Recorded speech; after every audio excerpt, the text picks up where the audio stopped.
welcome back to our intimate conversation. Your two favorite articulate homegirls are here, and we just want to welcome you back. Yeah. Welcome back from the holidays. Word.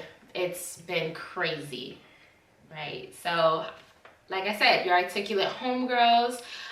You want to talk about who we are? Yeah, so if this is your first time tuning in, we are a networking platform for women of color. And so every month we go ahead and drop an intimate conversation just talking about things that are relevant to women of color that we can benefit from, and also share a little bit of advice from our perspective. But we will now start to do it twice a month, correct? Word. So we're going to go ahead and drop a few more resources twice a month for you guys. And then when we have our first networking event in March, we'll go ahead and drop announcements for that. So stay tuned. Definitely. And if this is your first time, definitely go back and check out some of our other intimate conversations. Just a couple weeks ago, we launched the holiday edition. So happy belated Thanksgiving and Merry Christmas. And we hope you all had a happy holidays. We played some fun games and we gave out some great recipes and some Black-owned businesses. So definitely go check that out. But this time around, we're gonna have an intimate conversation called Step Your Game Up. Now that we're in 2022, we want to make sure that the slogan that everyone loves to use, New Year, New Me.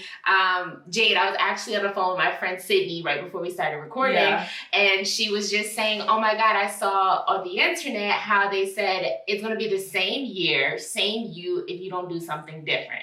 So we're here to give you some resources, some tangible to-dos in order to make sure it's a new year, new you.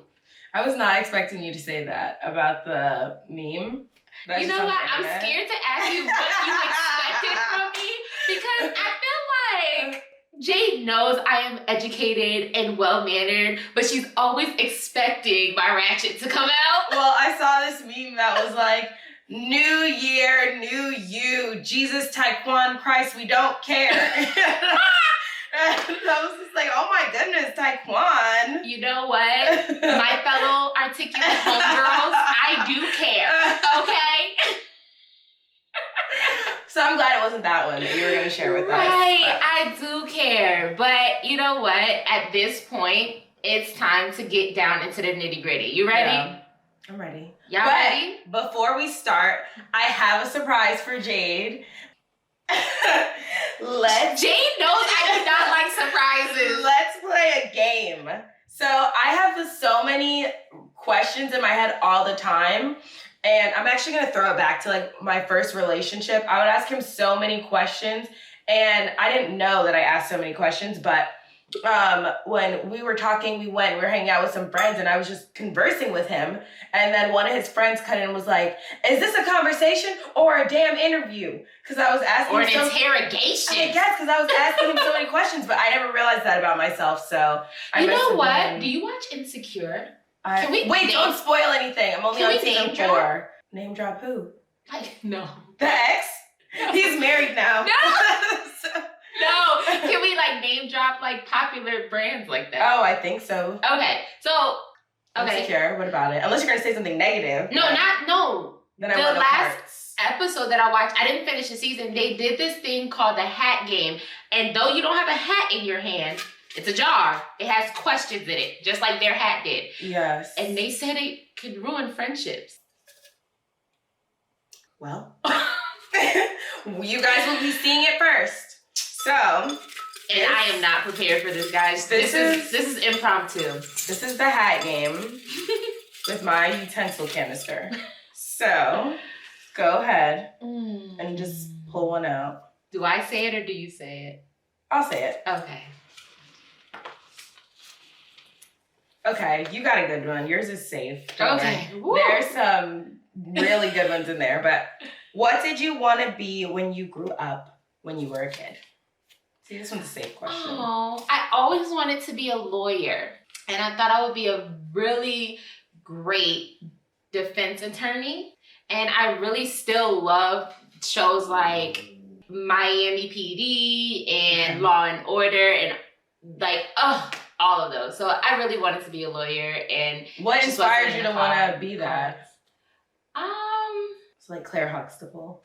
That was a great question. No, not necessarily. I just think I used to always ask a lot of questions, and I used to always argue and play devil's advocate. And I think someone told me, like, oh my goodness, you would be such a good lawyer when you grow up. And I don't think it was a compliment at the time, but I embodied that. And then I decided that I didn't after a while. So, yeah. Okay. You wanted to be an articulate homegirl, so. There it is. Okay, I wanted to be a talk show host. And here I am. No, I'm just kidding. But I wanted to be a talk show host for a long time, and I liked the Tyra show so much. Really? Yeah, when I used to come home, I used to love that show. It was so good, right? I used to run home and make sure. Yeah. My mom used to think like I was a good kid because I used to come home one time, but it was just the Tyra show. It was just because I wanted to watch the Tyra show. Yeah, I really liked her show, and some of the episodes I still remember some of them. So okay, fun fact, but hopefully next month, your question is a little bit more. I'm safe. I've made it through.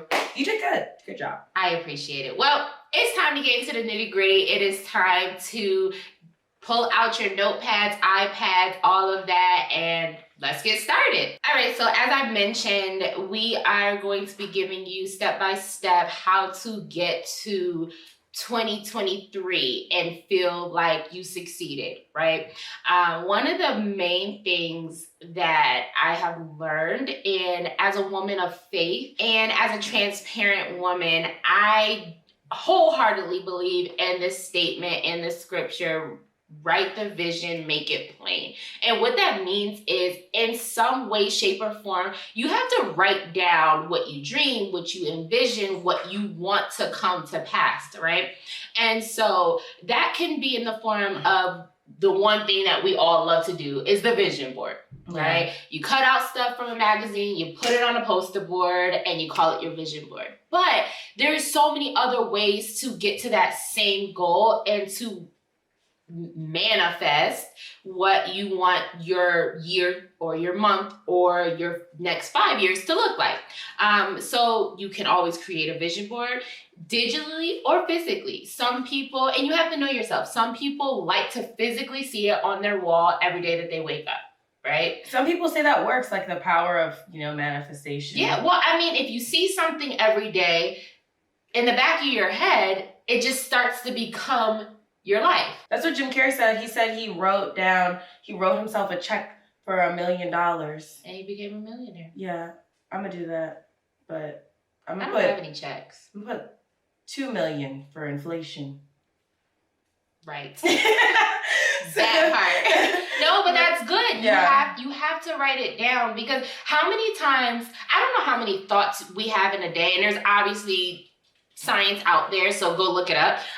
But how many times do you think about something, Jade, and then sit there and be like, oh my God, I cannot remember, every detail, or I can't remember what I was thinking about, or I cannot remember the plan that I have put in place. Yeah. Really, honestly. So writing it down definitely helps. And it gives you something to work on and see your progress, Right. So. And that's a big thing, because once you write it down, if it be a physical digital board, vision board, if it be a digital one, I actually have mine as my screensaver every year. So every time I open my phone, I see it. Even if I'm not actually intentionally looking at it, one thing on that digital vision board catches my eye before I open my phone. And so, or even if you're just writing it down on posters like what was her name? Mary Jane did, Gabrielle Union did, and put it in your bathroom or put it in your car, something, you have to write it down. And during the process, you have to check things off. You have to make sure you're reaching attainable goals and making attainable goals. And so when we're talking about everything today, make sure that anything that pops into your head, write it down. Have a space. Put it in your notes in your phone. Put it down in a notebook that you carry around. Do people carry around notebooks? I do. Oh, okay. So they must. Somebody must be buying notebooks, because ma'am, I see the ads everywhere. Yeah. You don't see planner ads? You're being targeted. I don't see Yeah, ads I know for that things. is true. They know that you are the notebook carrier. Yeah. But you keep us on track for everything. Right. So it's working. Listen, let me tell you, I'm the one that's always on time. So it works. It does work. But, you know, with that being said, you know, write down everything you want to do, even if it's big, even if you don't even know how you're going to get there. Mm-hmm. Start 2022. That's a lot of T's. With the end in mind. And I'm going to leave that segment there. I think it's good advice. Start with the end in mind, because if you don't know where you're going, when you hit that bump in the road, you're going to get distracted. If you don't see the finish line, you're going to get distracted on the way. You're going to start making left turns and right turns and going over hills and under tunnels that you don't even need to do because you don't know where you're going. Well, I think it's also good too, because if you do, like you said, make a turn or a detour, you know where your direction is to get back on track. I went to visit my mom for the holidays, and I saw that she has on her own Post-it. That's for her business out there. But she has her own sticky note wall of sayings, and one of them said, be stubborn in your goals, but flexible in your methods, maybe it said. So maybe it's like in the process. Yeah. So that's good. Yeah, I think that's really great, because like you just said, like, make sure you accomplish your goals, and maybe you might take a detour. That doesn't mean you give up. It means that you have it written down so you know that you can get back on track if you write down the end goal. So. Definitely. And with that is giving yourself grace, because we have a lot going on in our lives. Like you said, a transparent woman. Right. Just a moment of transparency. And I feel like, I don't know if it's just women of color. It could be all women. I don't know at this point, but I can only speak for me as a woman of color. Sometimes I feel like I just have to get it all done all the time. And it's very exhausting. And I'm the type of person where if it's just so many things I have to get done, sometimes just nothing is getting done. I'm just taking a nap. Yeah. Like, I'm just going into shutdown mode. And I know that's a luxury and a point of privilege to be able to take a nap, because some people have children and you might not always. But you know what? You do realize that rest is one way to replenish yourself and to ensure that your goals are getting met. And I think as women of color, we are not taught that. Nor are we given enough grace from the outside world to feel like we can rest and we can make a pit stop and we can say that it's okay to just not do anything today, because tomorrow, you know, though it's not promised, we can pick it up from where we left off. Yeah, it's just really overwhelming. I think too, like, you know, all the things that we think that we're expected to do, like, it seems like now in 2021, I'll say, that not only do you have to be working your job, like you'll have a 9 to 5, and, you know, your 9 to 5 has to be 6 figures, or you're not high value, or maybe that was just for the men with Kevin Samuels. I'm not sure, but that's how where your value comes from. Apparently, if you're making 6 figures, that's like a stone that people want to hit, which is so ridiculous. But then you have to have a side hustle. Your side hustle has to be successful, and then you know you've got to be cooking and like doing all these things, but you should be okay with going 50-50 on things. But if you don't want to go 50-50 on things, like you have to keep up with all these standards on social media so you can get chosen, and you got to be dating, but you can't be sleeping with people, and you have to be like, it's so many rules. Anyone tired? Like, I'm so tired. It's like, I got tired just listening to you have to be ambitious, but you also have to be skinny, and you gotta lose weight. How am I supposed to have time to work my job, work my side hustle, make sure I'm eating healthy, go to the gym, keep up with my oil changes? Like, how am I supposed to be doing all this? Dating, like, being a mom. You forget something. As a Black woman. It's really crazy. You then become inadequate in others' eyes. Yeah, it's really exhausting. But I think, you know, even though we've seen, like, our mothers do all of that stuff, I think that it's time that we like stand up for ourselves and stand up for other people and just say, you know what, you're doing a good job. I always say that little TikTok reel. Girl, you're doing a good job. That is not the words, but I love, girl, you're doing a good job. You're doing a good job. Even when I'm not doing a good job, I just start saying it and it puts me in a better mood. Like, right. So, well, we were talking with our friend Eli the other day, and he was just sharing about his wife and how, you know, sometimes as a woman of color, we feel this burden of, in her example, it was that she felt the burden that she always had to have her kid with her. If she didn't always have her kid, she was not doing a good job. And it's just like, sometimes we have to give ourselves some grace and be like, I'm good with your definition, with your vision of what I should be doing. Yeah. Because I have my vision, I have what my goals are, and I have to stick with that, and I have to give myself the ability to have some wiggle room in order to get there, because this world, this social media that we intake every day will have us going crazy. Yeah. And it just has people feeling compelled to take a lot of shortcuts in life. And something that, you know, may appear like somebody has it all right now due to them taking shortcuts, they're going to have to go back and start from the beginning. So, and it may prolong your process by you trying to get ahead instead of just putting the work in, giving yourself the grace and taking the time that it takes to get there.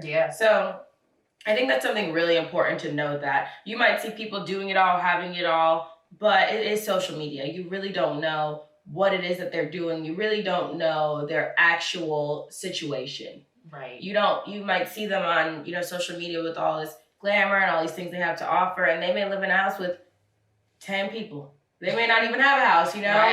Right. So one of the biggest things that I saw was one of my favorite TikTok influencers, and she showed what her apartment looked like. Now, you see her day-to-day, I think they're called mini vlogs that she does, and they are impeccable. Like, I'm like, I want to live like this girl. But then I saw her apartment, and she was very transparent. She lives in a studio apartment with her husband. It's a hot mess. And she's like, listen, be real. Like, it is... She's like, this is my life. Like, I make it look pretty for y'all because I want the followers. I need the endorsements. But... this is my life. And I'm like, wow. And then it becomes something where you're trying to keep up with yourself. Like, how terrible is that? That not only are you trying to keep up with other people around you and you're, you know, feel like you're not, but you're trying to keep up with yourself. You can't even keep up with yourself, the life that you're portraying. And I just feel like being who you are and taking the time that you need is something that needs to be celebrated more, instead of people always feeling like, I'm not as good as this person. And one of my really close friends, we had a conversation about it because she is doing amazing. I think she's doing great. She's so inspirational. And she was comparing herself to somebody who's doing well, but in her eyes doing, you know, better than her. And she feels like she's not doing enough. And I told her, I'm like, wow, you're like such an inspiration to me and a role model to me. And, you know, plenty of people I know have to be looking at you being like, wow, you've got it all, you're doing this and that, and you are comparing yourself to someone else and really ignoring the success that you've created for yourself, and, you know, not really celebrating it as much, that you're not where you started, where you came from. And so I think we often forget that a lot of times, that we are an impressive people as a whole. So that's just how I feel about the situation. And I know oftentimes, like, we might also feel like, I saw this thing on Instagram. I always take it back to that. I guess that's where I spend all my time. But while I'm working, I shouldn't even do that because I'm not going to happen. But anyway, so I think that, you know, a lot of times that it's just exhausting having to do all of these things to get them accomplished. And we've seen our moms do these things, and it's tiresome, and I just feel like we want more for ourselves. And a lot of our stigmas in the Black community, or like how other people view us, comes from us just being exhausted. And a lot of us don't have the support that we need, which I guess is why we wanted to start this. But it can translate to us being angry when you're just tired. And so I feel like that's such a negative stigma that we have to overcome, is that as the angry Black woman stigma, or that whenever something's not right, whenever we're not just accepting something for how it is, you know, imagine which you probably don't even have to imagine, I'm sure this has happened to you. You just have a long day of doing all the things that you need to do to be successful, to set yourself up, to get ahead. And then you go, to a store and you just expect to be, treated right, or you expect something to go a certain way and it doesn't. And now you're just like, I have an attitude. Like, I'm upset that this didn't work out. It doesn't mean that you're angry. It's just that on top of everything that you have to do in your life, everything that you have to overcome, every obstacle that you have to deal with, when something else doesn't go right, you should be allowed to be upset. Sometimes you're exhausted. And I feel like the first thing people jump to when we are expressing, frustration is that we're angry, and it's that Black women are angry, and that's how we express ourselves. And it's like, there's two parts to that. One, we do have a lot of pressures that are going on that and maybe not as much support as other people.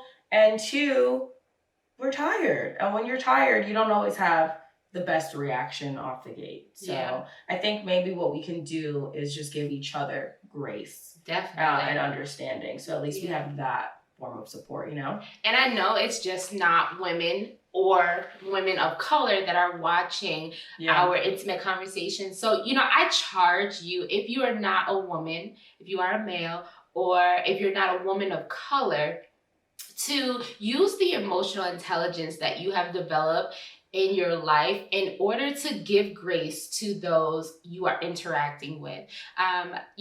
For a long time in my life, I would go above and beyond to make sure I wasn't that angry Black woman, or I didn't fit these stigmas in order to make other people feel comfortable. But then I had a moment of clarity and said, you know what, I'm human. This doesn't give me the right to, play down if I have an attitude or if I'm just having a bad day. But at the same time, there are people, directors of company CEOs, that literally have to go through training for emotional intelligence and then choose not to use it when it comes to... I'm being serious. Yeah. They choose not to use it in situations because they just don't think at that moment that it is relative.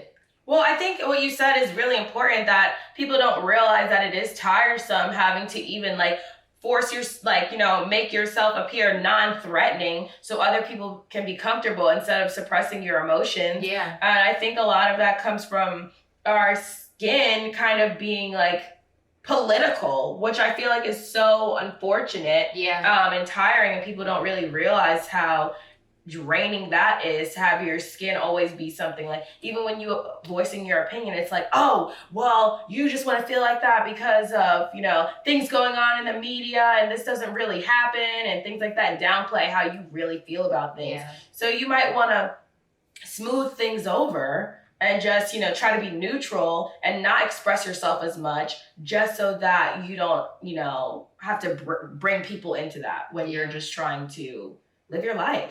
Definitely. I think that in itself is tiring. Yeah, and I think outside of being a woman of color that feels that I have to not play into these stigmas, one of the biggest things that I had to learn when I was creating my vision boards and getting ready for the next year, each year, was saying that it's okay for me to reach for the moon, the sun, the stars. I think sometimes we are taught as children that if you ask for more, you're being ungrateful. And I don't think those two things coincide. I think that you can be grateful for where you are, be happy with how far you've come, and still have ambition, desires, and the urge to want to do more.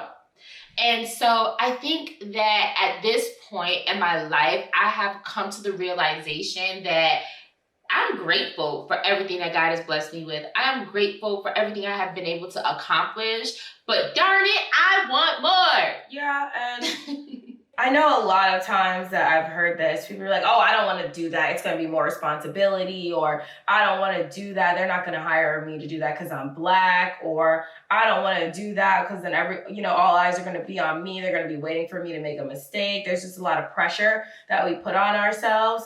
And I feel like if you don't feel strong enough to do it for yourself, do it for other people who might want to do it but might be scared to do it. Because representation really does matter. That is a big thing. Yeah. And so when I wanted to be an underwriter at work, one of the underwriters at work was another Black woman. And when I first started, I told her I wanted to be an underwriter, and I felt like it was something not attainable. And she said to me, the goal is very much within reach. And now I'm an underwriter, and I've reached out to her and let her know that she inspired me as a Black person, as a Black woman, and just her giving that extra like friendly touch of encouragement. And she was like, that moved her to tears to know that she had that influence just by being kind to me and, you know, allowing that. So if you don't feel like maybe you don't have it in you, you don't want to move up for yourself, but think about all the other people who might be stunted by you not wanting to take that jump out of your own fear, not because you're incapable. So that's amazing. That's amazing. I think you really summed that up with a nice bow. I wrapped it up, the ribbon. Yeah, but you know, the last thing I wanted to say with this is that never let someone tell you you can't do something. You know, one closed door, maybe a window open, maybe a back door open. And I think sometimes at the very first no or the very first speed bump, pothole, whatever we run into on our road to success, we sometimes look at it as a sign that this wasn't meant to be. Yeah, that's so true. And I am a firm believer that if you are given the vision to do something, there is no easy way to it. Point blank. Like if you haven't run into any issues, that's when you may want to rethink what you're doing.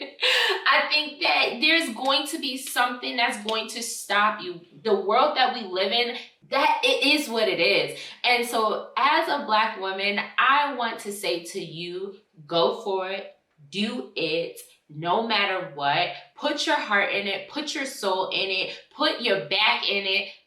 I think that's a song that I probably should not continue. You can do it, put your back into it. But you have inspired me, Jade, to make that pound cake for the third time. The first two times,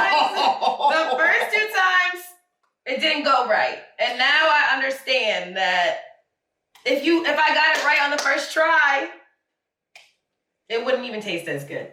So now... You know what? My other articulate homegirls, Jade has just this Jade, not me.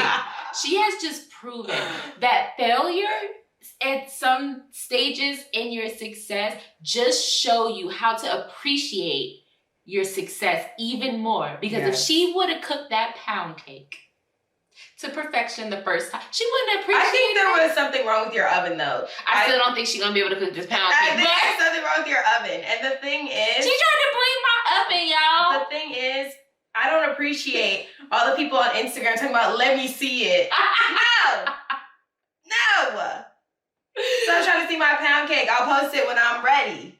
Jade is trying to prove to the world that she is ready for the world. Yes, exactly. And they're going to see. This pound cake is her testament to that, and it's not going so well. Yeah, well, you'll see, third time, and I'll post it this time so you know it's real.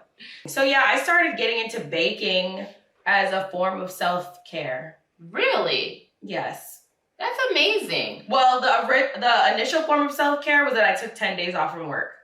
And then I was so bored that I decided to make a pound cake. And the pound cake didn't turn out as right, but I'm having a really good time getting to know myself. Process. Yeah. I love that. Yeah.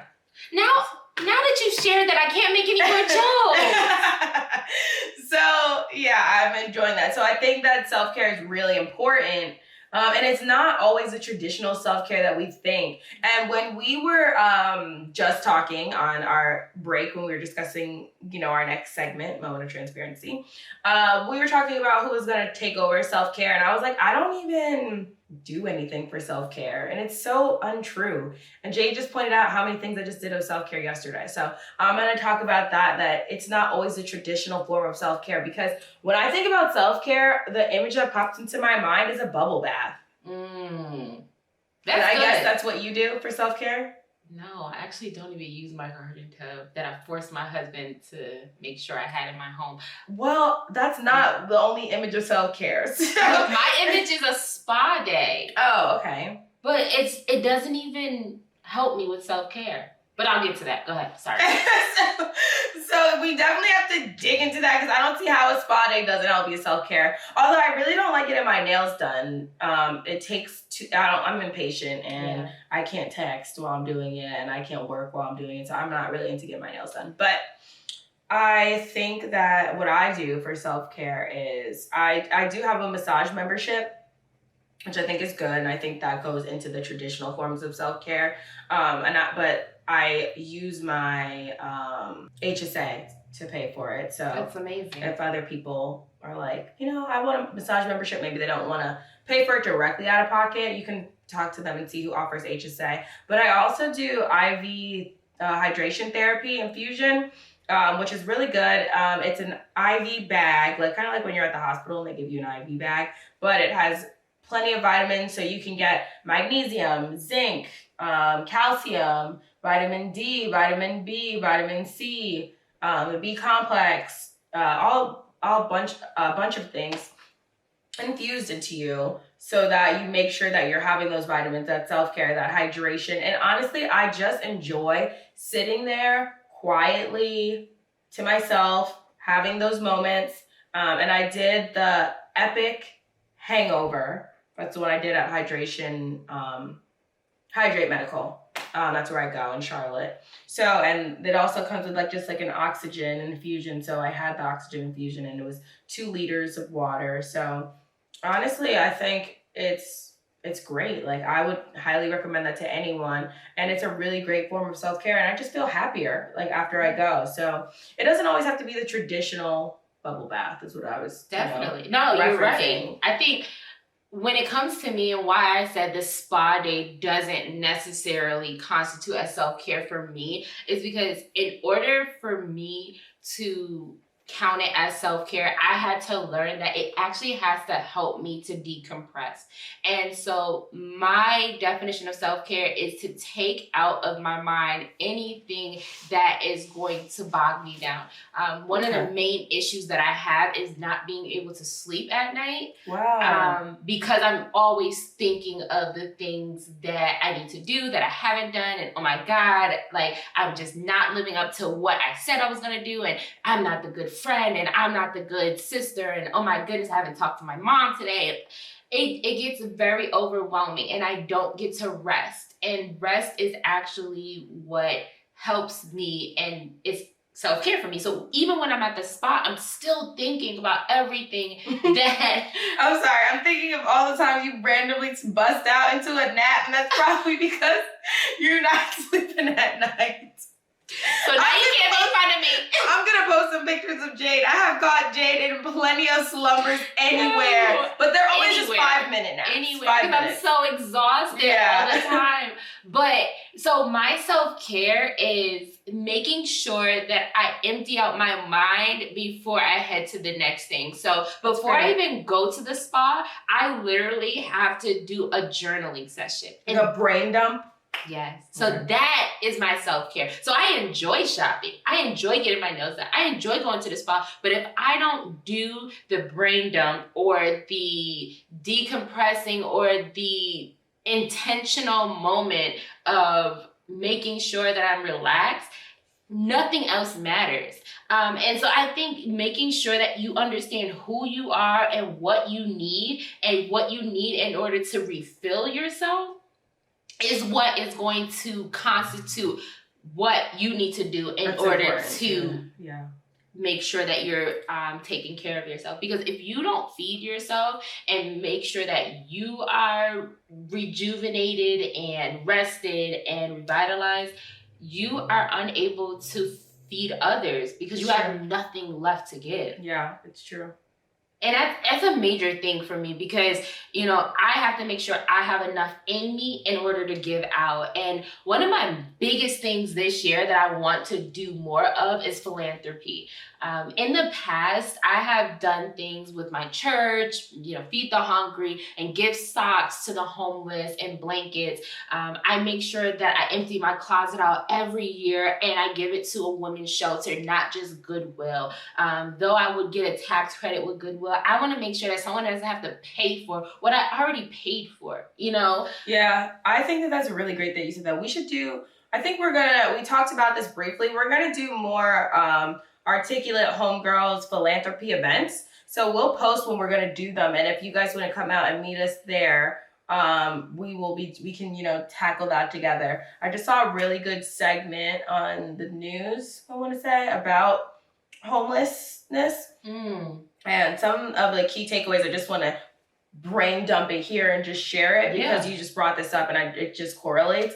What the woman was saying that a lot of times, this is something that people already know, it's very uncomfortable for the homeless people when you go up to them and you're donating something and you just take pictures with them because it's uncomfortable. A lot of times they're in situations and maybe they're escaping domestic violence and maybe that they're, you know, just getting away from things and or their families don't know and they don't want to be publicized.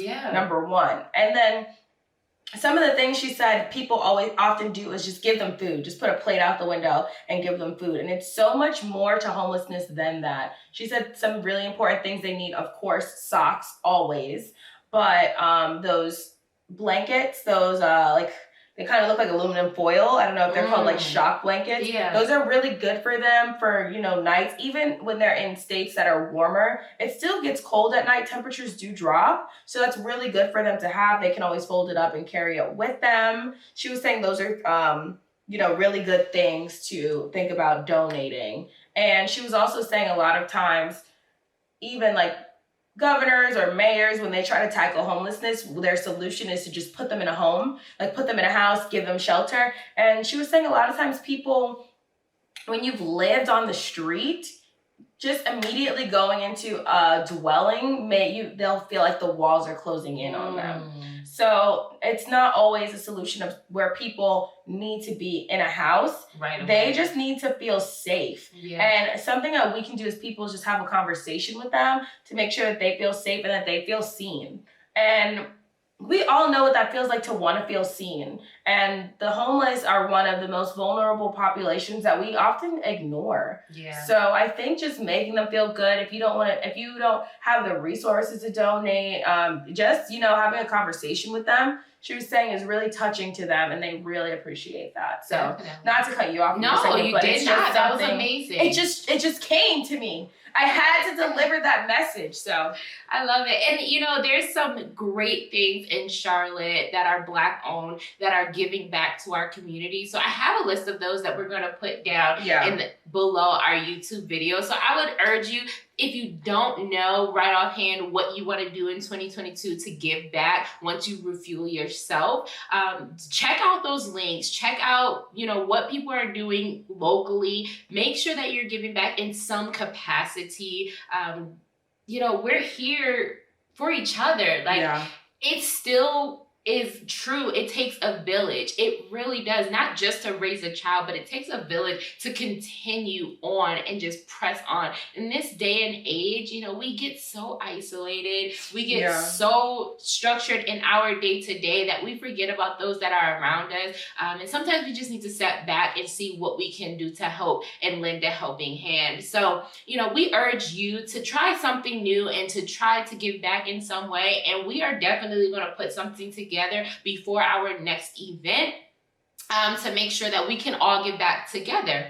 Yeah, I would love to do that. I think articulate homegirls like philanthropy event, that would be great. So there was something else that you said earlier that triggered me to want to say something, but I can't remember. Our next event? No. Maybe on the next episode I'll remember and then it'll be completely irrelevant. Okay. What was your favorite Christmas gift that you got?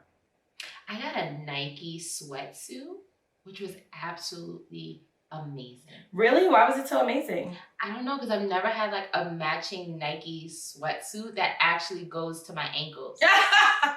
Jade's 5'10". So That is a real issue, y'all. Like, I always have to get the tapered ones. Like, when the Adidas tracksuits came out and, like, they came, the soccer ones, they came tapered at the bottom, I was like, yes. Oh my gosh, what color is it? It's light blue. Okay, you'll have to... And it goes with my Uptowns. Okay. Perfectly. You'll have to post it. Do you guys know what Uptowns are? Like, is that that's a New York thing, isn't it? I mean, I don't know. What do they call it down here? Like Air Forces, probably. I don't know if they say, maybe, do you think they say the whole thing? I think they know what Uptowns are. I really don't think so. I told somebody that I was going to wear my Constructs, and they were like, what? I don't say that. What is that? Your Timberland? No, I figured that you were talking about your Timbs, but I've never said that or heard of that. Really? We're from 2 different parts of New York, y'all. Marvin is from Brooklyn, and he says the same thing. I don't know. I'm from Long Island, so. I'm from upstate New York, where there's no trees. No, there are trees. There's no sidewalks and streetlights. I'm from upstate New York, where there's tons of trees, no sidewalks, no streetlights. I got a really cool bag from the Zaf collection that you accused me of stealing from my mom. I'm gonna get it so you guys can see it. You guys want to see my bag that I got? Hold on. Okay. So Jade's mom was here not too long ago, and she was wearing a bag that was similar to this. It's so cute. Jade kept saying how she really loved her mom's bag. So Jade came back and had this bag on, and I asked her, did she steal it from her mom when she went to go visit her for Christmas? And Jade was really offended, the fact that I thought... Because I got it for Christmas. Like, come on, y'all. Who asks that right after Christmas? This is from the Zaf collection. That's Z-A-A-F. It's a Black-owned business, Ethiopian. And we're going to link the link. And we will leave the link below. Yeah. And it's made of real, genuine leather. I really like it because when I have on, like, when I'm shopping, it's really easy. Like, I can hold all the bags. All my lavish purchases. Right. And you can make it into a fanny bag? No, this is all that it does. I don't know, maybe. Anyway, so I just like it because it's not like just like a crossbody bag. It's up here, so I feel like I have more support, and then I can just look in here, and then it's actually really pretty spacious, like inside here. Like my phone can fit, which is a problem I have with a lot of other fanny packs. My phone can't fit. I have plenty of room, and it has a pocket here, so it's really great. Black-owned business. Thanks, Mom. Amazing. Yeah, I love it. Thank you so much for sharing that bag. I definitely think I am going to go and grab one myself. Oh, yeah. In order to bring in this new year. Like I said, I am going to be writing it down, making it plain, making sure I'm fueling myself, and I'm giving back to the community. What are some of your things that you're gonna do, Jade? I thought you were gonna say making sure you're feeling yourself, which is also just as important. You know what? That's why I've been going to the gym, y'all. I lost 8 pounds already, and I'm back. No, I'm not back. I'm ready to get back. Yeah. Well, I mean, you look good though, regardless. But I'm also in the new year. Our friend is back. Ferocious Beast, come here, Piper. Do you want to say hi? Okay, so what am I going to be doing in the new year? Look at this, stop that. All right. I am going to be doing pescatarian keto. Ooh. So I will be cutting down on the carbs in the new year. And I will also that's all I have so far. Nice. But when we make our vision board, then maybe we'll share some of our goals. Definitely. And, make it clear. Definitely. But I will also be staying inside for the New Year's, like they said, looking real living room-ish. Right. Well, we want to... Oh my God, look at all these things I'm balancing. Right. We want to say cheers, and we hope for a prosperous and fulfilled 2022 for you all. And thank you so much for tuning in. We'll see you guys soon.